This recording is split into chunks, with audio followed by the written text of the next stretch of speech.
Donc en fait, si vous voulez, il faut savoir une chose, c'est que à l'époque des Égyptiens, on pensait que dans le firmament, il y avait à peu près 300 étoiles. D'accord. Plus tard, lorsque les Romains sont venus, donc quand même beaucoup plus tard, les Babyloniens, les Perses, tout le monde était intéressé à savoir qu'est-ce que c'est que ce ciel avec toutes ces étoiles, tout ce firmament, c'est tellement extraordinaire que bon. Alors tout le monde a essayé de compter. Jusqu'à l'époque des Romains, on est arrivé à peu près à 1000 étoiles. Après, avec Nostradamus, qui est vraiment, il s'est impliqué à fond là-dedans, alors ils sont arrivés en cadrant, si vous voulez, en mettant des systèmes, si vous voulez, très précis, ils sont arrivés à 1 million d'étoiles. Il n'y a que à l'époque, si vous voulez, en 1800 et quelques, où ils ont commencé à sortir les télescopes géants, que là, ils sont arrivés à près d'1 milliard d'étoiles. Ce n'est que il y a en 1987, je crois, où ils ont mis Hubble en place. Et avec Hubble, ils sont arrivés à 10 puissance 19 milliards d'étoiles. Alors moi, je vous pose la question, s'il n'y avait pas eu Hubble, est-ce que ce chiffre, ils auraient pu le trouver? Pas possible. Donc, existe-t-il un système qui, il y a 3000 ans en arrière, peut vous dire combien il y a d'étoiles dans le firmament? Est-ce qu'il y a 3000 ans en arrière, on avait des systèmes comme Hubble ou d'autres pour savoir le nombre d'étoiles qu'il y avait dans le firmament? Comment? Alors voilà, alors ici dans la Gemara, alors voilà, je vous invite à étudier la Gemara Brachot, vous voyez, Brachot, Talmud Brachot. C'est très facile à se rappeler parce que c'est la page Lamed Bet. Et Lamed Bet, c'est Léon Bendelan, donc c'est très facile à se rappeler. C'est Lamed Bet, Amoud Bet. Alors vous savez que dans la Torah, dans la Gemara, vous avez ce qu'on appelle, ce côté-là c'est Amoud Aleph, d'accord, et ce côté-là c'est Amoud Bet. Souvent vous allez voir des références. Alors sur la référence, par exemple, on va vous dire Talmud Baba Batra par exemple, et après, alors on va vous dire page par exemple Kaftet, c'est la page Casse-tête en général. Alors casse-tête, et alors s'il y a un point après la référence, c'est Amoud Aleph. Si vous avez 2 points, c'est Amoud Bet. D'accord? Ça c'est pour voir comment les références sont indiquées dans le Talmud. Et ici on a un texte écrit, donc écrit, vous savez que le Talmud a été écrit il y a environ 1500 ans à peu près, quoi. Il a été clôturé dans ces années-là. Mais en fait c'est ce qu'on appelle la Torah chez BLP, c'est-à-dire c'est une Torah qui vient depuis Moshe Rabbeinu, qui a été transmise de génération en génération. Donc cette Torah-là, au niveau de l'enseignement, elle a déjà plus de 3000 ans. Alors attendez, on a le doyen qui arrive, si on peut le faire asseoir par là. Viens, il y a des places là.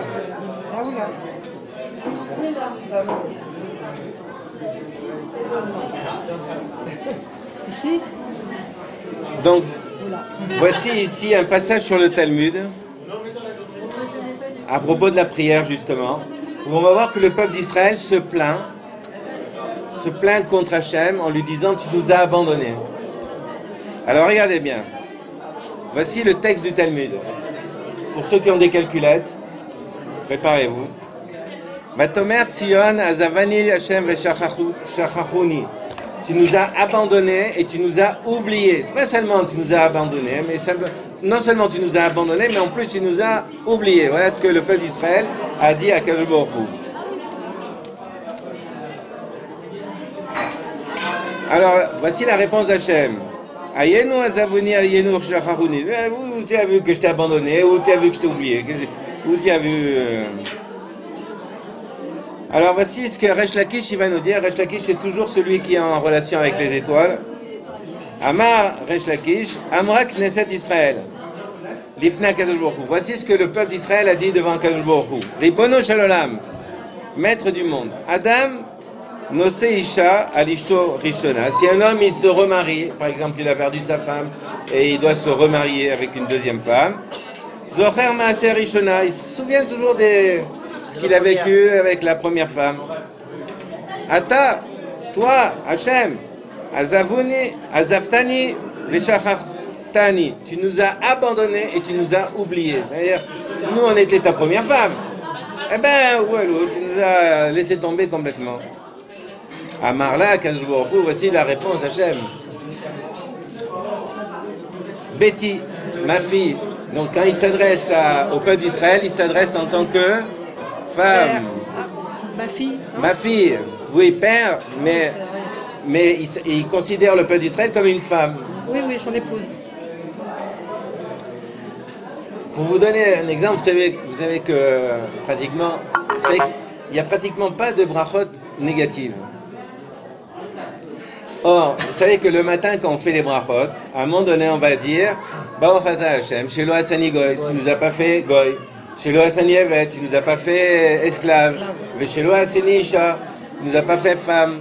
Alors, est-ce que ça veut dire que. Ça veut dire quoi? Que la femme, elle est quoi?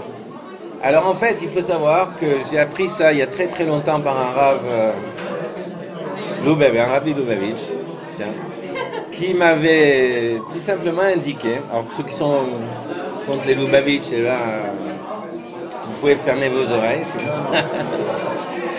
mais il m'avait indiqué qu'en fait ici, c'était la censure chrétienne qui nous avait modifié les brachot. Parce que, en fait, le mot goy veut dire nation. C'est que par exemple, lorsqu'on va lire les slichot, on va clôturer les slichot en disant Shomer Israël, Shomer Goy Erad. On parle de qui en parlant de Goy Erad? On parle de nous, du peuple d'Israël. Écoute, le peuple un, c'est-à-dire le peuple d'Israël. Donc Goy, ça ne veut pas dire étranger, c'est Nochi. Nochi, c'est un étranger, mais Goy, ça veut dire peuple. Donc quand tu me dis, quand tu fais une bracha chez Asani Goy, tu m'as pas fait être un peuple. C'est pas vrai, le peuple d'Israël, c'est un peuple. Alors comment ça se fait qu'on peut dire une bracha le matin en disant chez Asani Goy, tu m'as pas fait Goy? Alors regardez bien, le lo lamed aleph, il faut le remplacer par lamed vav. Pour ceux qui fassent un peu, qui parlent un peu l'hébreu, quand tu dis le lo avec un vav à la place du aleph, le lo c'est un nom. Mais si tu me dis un vav, chez lo Asani Goy, tu m'as fait être ton peuple. D'accord? Alors Eved, chez lo Asani Eved, mais Moshe il s'appelle Eved Hashem. Et tous les grands tzadikim, on les appelle Eved Hashem. Mais nous, on dit Avodat Hashem. On parle de la Avodat Hashem, la Avodah. Alors pourquoi tu m'as pas fait être ton serviteur? Mais moi, je veux être ton serviteur. Donc il faut enlever le lamed aleph qui veut dire l'eau. Il faut le remplacer par lamed vav qui veut dire ton serviteur. Baruch Ata Hashem, chez lo Asani Eved, tu m'as fait être ton serviteur. Et femme, alors tu m'as pas fait femme. Alors si vous remplacez par un vav, tu m'as fait être ta femme. Sous-entendu que nous les hommes, qui sommes des hommes, ben bien que nous sommes des hommes, tu me considères comme ta femme. Et pour la femme qui dit chez Hassani Kirsono, qui m'a fait selon sa volonté, oui, la volonté d'Hachem, c'est que le peuple d'Israël soit une femme. Donc c'est pour ça, et vous voyez comment on va rétablir les choses. Ok? Donc il faut savoir qu'en fait, en réalité, ici, c'est un des passages parmi des milliers de passages où on va voir qu'Akadosh Baruch Hu, lorsqu'il s'adresse à son peuple, la plupart du temps, il va l'appeler comme sa femme. Betty, c'est ma fille, mais sous-entendu, c'est un langage riba. Riba, ça veut dire, vous savez, quand un homme il parle avec sa fille, c'est un grand amour, le frère et la fille. Alors que donc, en réalité, quand il aime sa femme comme si c'était sa fille, c'est un amour qui est sans limite, ad ensof. Alors voilà, Betty. Alors regardez maintenant, ceux qui veulent compter, ceux qui ont des calculettes et qui veulent compter, ben c'est le moment, préparez-vous. Il va dire comme ça, Yud Bet Mazalot Barati Barakia. J'ai créé 12 Mazalot. Mazalot sous-entendu des astres.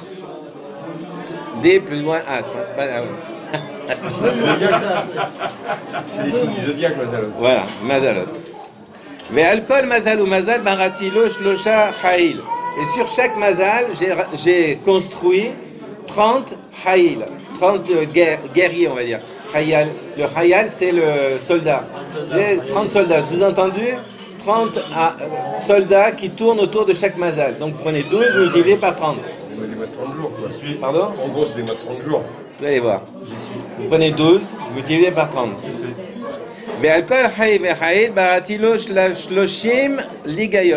Et sur chaque guerrier, j'ai construit 30 garnisons. Ligayon sont des garnisons. Donc, ce sont des garnisons d'étoiles. Donc, multiplié par 12, multiplié par 30 et 2 fois multiplié par 30. Ok? Après, ve alcool, ligayon, baratilo, shloshar, aton. Et sur chaque garnison, j'ai construit 30 routes. Donc, vous multipliez encore le résultat par 30. Vous allez voir que ça va vous faire epsilon parce que c'est énorme comme chiffre. Ve alcool, raaton, baratilo, shloshim, carton. Et sur ces 30 là, j'ai encore bâti 30 cartons. Alors carton, c'est aussi un nom dans le genre, comme les routes, mais c'est une forme de galaxie, on va dire. Et sur toutes ces galaxies-là, Ve'alkol carton, Ve'carton, Barati Shloshim, Gistera. J'ai construit encore 30 Gistera. C'est encore un système d'étoiles. Donc vous multipliez encore ce chiffre-là, multipliez encore par 30. Ve'alkol Gistera, Ve'gistera, Tlatin. Alors là, sur tout ce chiffre-là que vous avez déjà attrapé, j'ai accroché sur ce chiffre-là, écoutez bien le chiffre, Shalosh, Meod, Veshishim, Vachamisha, Alfe, Ribo, Kochavim. 365 000 milliards d'étoiles. Keneged Yemot Hachama, en face de chaque jour du soleil. Vekulan. Et tout ce chiffre-là, c'est-à-dire que moi, quand j'ai fait le calcul, j'ai été obligé de prendre un ordinateur et d'enlever la possibilité qu'il me fasse epsilon, donc mettre une feuille. On arrive à 10 puissance 19 milliards d'étoiles. Ouais, ça fait un exponentiel de 23. D'accord? Donc, Vekulan, Lobarati et la Bishvilcha, et tout ça, je ne l'ai créé que pour toi. Et toi, tu dis, je t'ai oublié et je t'ai abandonné. Je ne sais pas si vous imaginez l'amour que Hachem il a pour nous. C'est immesurable. On ne peut pas mesurer. Alors sur ça. C'est selon Resh Lakish, cette réponse d'Hachem. Alors, c'est selon Resh Lakish, oui.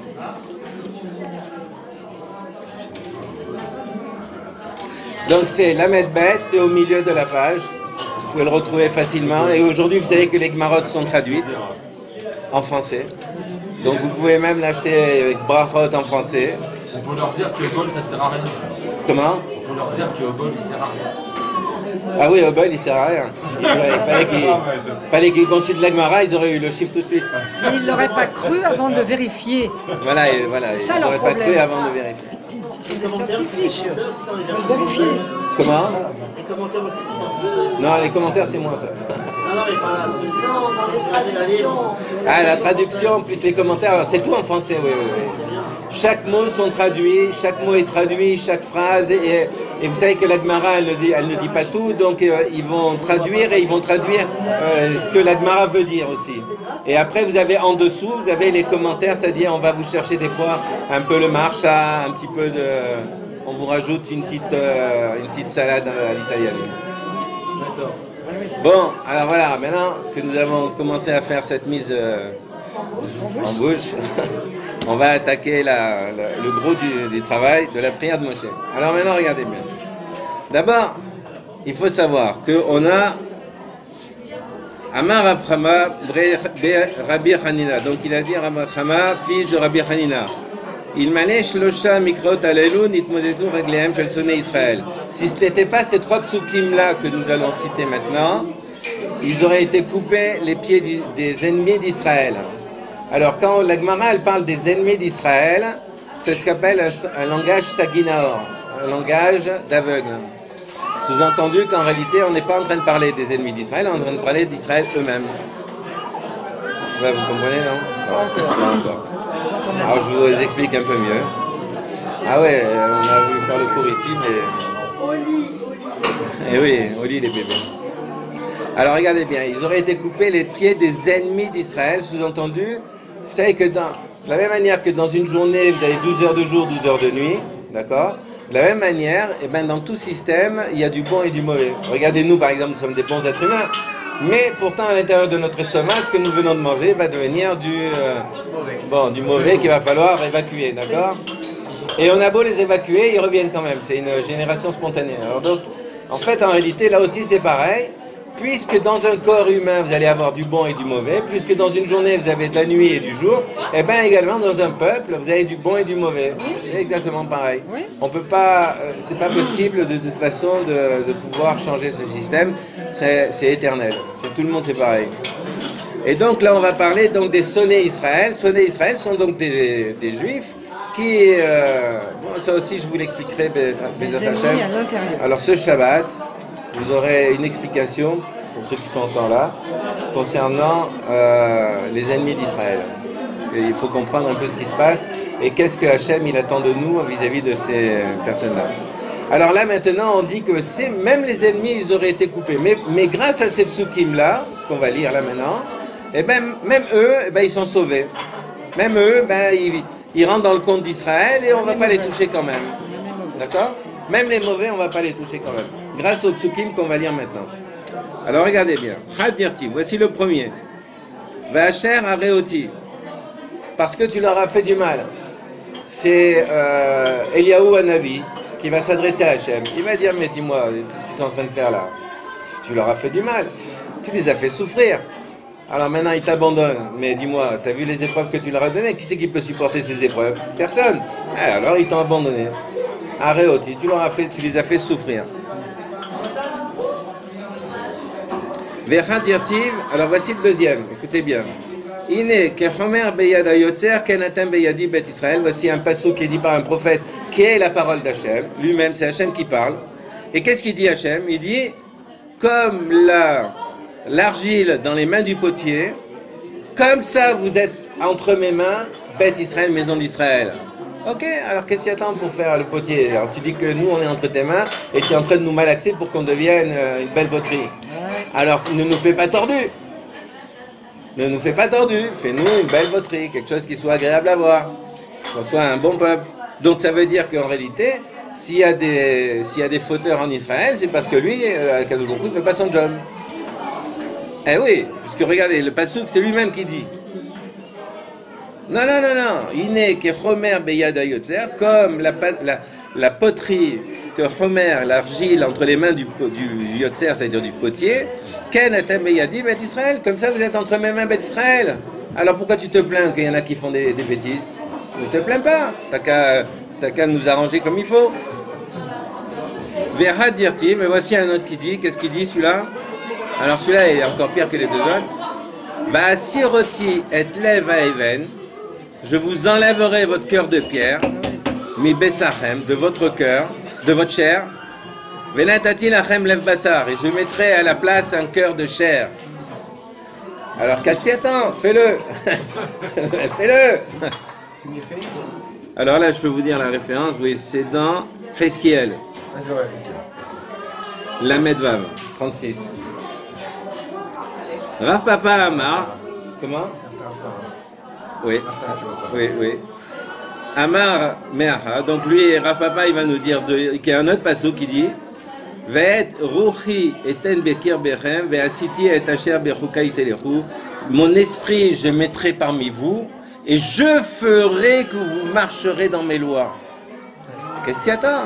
Allez, fais-le. Fais-le. Mets ton esprit en nous, on attend que ça. Mets ton esprit en nous et qu'on marche dans tes lois. Nous, on attend que ça de marcher dans tes lois. C'est quoi le problème? C'est trop compliqué d'étudier, il faut étudier des heures et des heures et des heures. Tu mets ton esprit en nous et qu'on puisse marcher dans tes lois et tout va bien. Baruch Hashem. Alors maintenant, regardez bien. Maintenant, on va attaquer avec Moshe Rabbeinu. D'ailleurs, c'est la paracha, c'est extraordinaire parce que c'est la paracha Devarim. Le premier passouk de Devarim, à un moment donné, il va dire donc Ve'ele Devarim Asher Diber Moshe. Le dernier mot, c'est Vedezav. Vedezav, le dernier mot du passouk. Alors regardez bien. Amar Moshe Livna Kadosh Baruch Hu. D'abord la Gemara, elle va dire Meacha Dezav. La Gemara, elle va poser la question, elle va dire Maï Vedezav. Qu'est-ce que ça veut dire ce Vedezav? D'où ça sort et qu'est-ce que ça veut dire cette histoire? On comprend le reste, mais ça on a du mal à comprendre. Amar Rabbi Yenai. Car Amar Moshe Livna Kadosh Baruch Hu. Voici ce que Moshe a dit devant Kadosh Baruch Hu.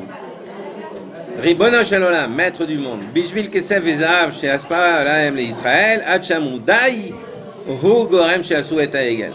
Voici, alors la traduction c'est à cause de l'argent et de l'or que tu as multiplié en Israël, jusqu'à ce qu'ils ont dit stop, on n'en veut plus. Est-ce que vous connaissez quelqu'un que quand on lui rajoute sur son compte bancaire des zéros, c'est-à-dire, par exemple, il a gagné au millionnaire 23 milliards d'euros, je sais pas quand, 23 millions d'euros, puis on continue à lui rajouter. Est-ce que vous connaissez quelqu'un qui dit die, stop, j'en veux plus? Ça existe ça? Là, tout le peuple d'Israël est arrivé au niveau de dire on n'en veut plus, stop, arrête. De toute façon, on n'a plus de place où les mettre. Les poches sont pleines, les charrettes sont pleines, les charrues sont pleines, tout est plein. Il paraît que la tribu de Korah, ils avaient 400 ânes qui portaient les clés des trésors. Rien que les clés des 400 ânes, c'était incalculable, hein, la fortune. Alors d'où elle vient cette fortune? Alors cette fortune, si vous voulez savoir, c'est dans... Alors je vous donne les références si vous voulez noter. C'est dans Pesachim, la Gemara Pesachim. Alors c'est page Kouf Yutet Amoud Aleph. Comment? De Yosef Hatzadik. Oui, alors là-bas, il y a marqué qu'en réalité, Amar Rabbi Yehuda, donc Rabbi Yehuda il va nous expliquer comme quoi que tout l'or du monde, Yosef il l'a récolté et il l'a fait venir en Égypte. Alors la Gemara elle va poser la question, elle va dire ouais ben l'or d'Égypte je comprends, l'or bon ok des terres environnantes, d'accord, mais l'or du monde, et parce qu'il y a marqué Vechol HaKesef Animsa, tout l'or qui s'est trouvé. Tout, il a tout rassemblé parce que les gens, il y avait la famine dans le monde entier. Donc les gens, ils n'avaient pas de quoi manger. Ils savaient qu'il y avait à manger en Égypte. Donc tout le monde est venu en Égypte et tout le monde a dépensé son or et enfin il a multiplié une richesse incalculable. Maintenant, il se passe une chose, c'est que les Bnei Israël, bien entendu, quand ils sont partis, vous savez que chacun est parti demander parce que Akadosh Baruch Hu, il a dit à Moshe, tu vas dire au peuple d'Israël, parce que sinon Abraham, Israël et Jacob, ils vont dire, dis-moi. Tu nous as l'esclavage, tu nous l'as fait, ok, d'accord, mais tu avais marqué qu'on devait sortir avec des richesses. Alors l'esclavage, on l'a eu et les richesses, elles sont où? Alors pour pas qu'ils m'accusent, regardez Hachem qui parle avec Moshe Rabbeinu, pour pas que les Bnei Israël ils m'accusent en me disant voilà ils ont eu l'esclavage mais ils n'ont pas eu l'or. Alors que chacun de vous aille demander à un Égyptien ou un Égyptien de la monnaie. Alors ils ont demandé, ils ont eu déjà pas mal. Mais maintenant, ils n'ont pas tout eu. Ils ont eu des gens, des habitants. Mais de ce qu'il y avait dans la caisse du trésor, ça, ils ne l'avaient pas. Maintenant, il se passe une chose, c'est qu'on est parti, on est arrivé au bord de la mer, et le pharaon, il regrette. Il dit, qu'est-ce que j'ai fait de faire partir les Bnei Israël? Qui c'est qui va me construire Ramsès et qui c'est qui va me finir les constructions? Ça va coûter une fortune, il faut embaucher des salariés, les payer, alors qu'eux, ils étaient gratuits. Qu'est-ce que c'est que cette histoire? Alors, il dit, on va aller les rechercher, on va les faire revenir au boulot. C'est pas question qu'ils partent plus que ça. Alors, il prend son armée, il demande à ses soldats, vous allez venir avec moi, on va aller chercher, on va conquérir Israël, on va aller les chercher pour qu'ils reviennent à la maison. Les soldats, ils disent, oh, on se calme là, nous, on a vu les 10 plaies, on a vu que l'Égypte, elle est détruite entière, on va pas. Je vous paye. Ah, tu nous payes? D'accord, ok, combien? Alors il a partagé le trésor dans les 600 000 chars qui étaient là. Ils ont dit, d'accord, mais qui nous garantit que tu vas nous payer une fois que la guerre elle est finie? Alors le pharaon, il a été obligé de vider son trésor et de leur donner. Et donc ils avaient les chariots qui étaient pleins d'or et de richesses. Toutes les richesses d'Égypte, elles étaient dans les chars des Égyptiens qui devaient attaquer Israël pour la traversée de la mer Rouge. Maintenant le problème qui se pose, si vous voulez, ça c'est Gemara, il faut lire cette Gemara, c'est extraordinaire. Donc maintenant qu'est-ce qui se passe? C'est que nous on traverse la mer, et qu'eux, ils disent, bon, on y va, puisque la mer est ouverte pour eux, c'est ouvert encore, on peut y aller. Donc ils sont allés, lorsque les Bnei Israël ils sont sortis de l'autre côté, ben, la mer elle s'est refermée sur eux.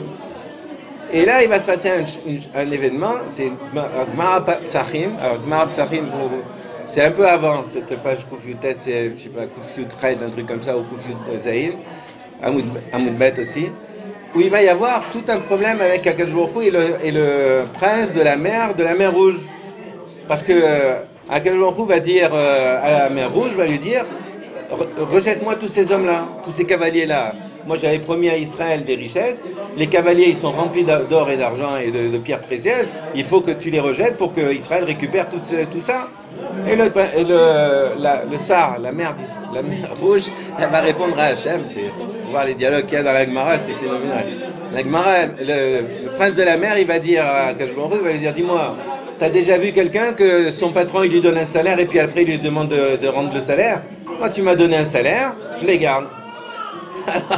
Alors maintenant, c'est une négociation, vous savez. Alors, Akadosh Baruch Hu, il a dit, écoute, dans quelques années, il va y avoir la guerre avec Déborah et Sisra, où je t'en donnerai une fois et demie. Il va y en avoir une fois et demie cette quantité-là qui vont mourir, et je vais faire un pacte avec le fleuve Kidron, qui va renvoyer tous ces soldats-là qui vont mourir dans ce fleuve-là, et ils vont te les envoyer. Donc tu vas gagner. Là, tu en as 600 000, mais tu vas en avoir 900 000 qui vont venir. Alors, Sar, il a dit, ok, d'accord, alors si c'est comme ça, ok. Et donc, la mer Rouge a renvoyé les Égyptiens sur la plage. C'est pour ça que quand on va lire Az Yashir Moshe, on lit toujours le passage d'avant qui dit, Vayar Israël et Misraïm met al Sfat Hayam.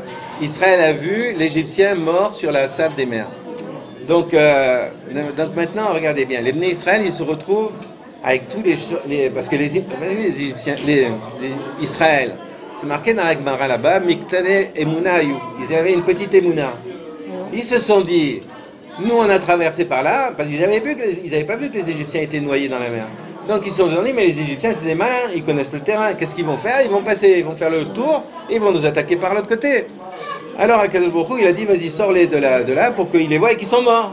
Et qu'on n'en parle plus des Égyptiens, ça y est, c'est fini. Alors, la mer, elle a rejeté les chars, et Israël a vu effectivement que toute l'Égypte était morte. Alors maintenant, bon, il y a un truc qu'il faut que je vous dise, un petit ridouche normalement je voulais le dire pour Shabbat, mais bon, comme vous êtes là. Oui, exactement. On le vaut bien. Et que je sais qu'il y en a certains qui vont partir. Comprenez bien une chose, c'est que maintenant Israël va voir que l'Égyptien est mort. Alors, il faut comprendre une chose, c'est que eux, ils ont vécu quand même, normalement c'était 400.